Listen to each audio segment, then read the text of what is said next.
Hi guys, అందరూ ఎలా ఉన్నారు? బాగున్నారా? అందరు కొత్త సంవత్సరం అయితే బాగా సెలబ్రేషన్ చేసుకున్నారా?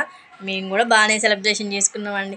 అయినా ఏదో దిగులండి, ఎందుకంటే నోటికైతే అసలు ఏం తినాలనిపించట్లేదు. అప్పుడేం చేద్దామా అని ఆలోచిస్తుంటే నాకైతే ఒక ఐడియా వచ్చింది. యూట్యూబ్లో చూస్తుంటే టమాటా పచ్చడి కనిపించిందండి.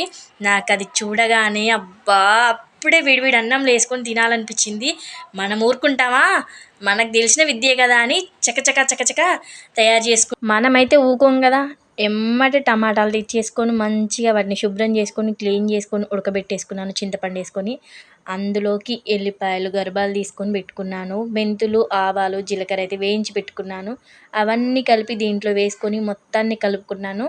మంచిగా కలుపుకొని వాటి మొత్తాన్ని మిక్సీలో వేసుకొని పేస్ట్లా చేసుకొని తాలింపు అయితే పెట్టుకున్నాను. ఇక మనం ఊరుకుంటామా చేయగానే. ఇట్లయితే టేస్ట్ చేసి చూశాను. నాకు తినేదాకా ఆరాటం ఆగక మా అబ్బాయి తింటుంటేనే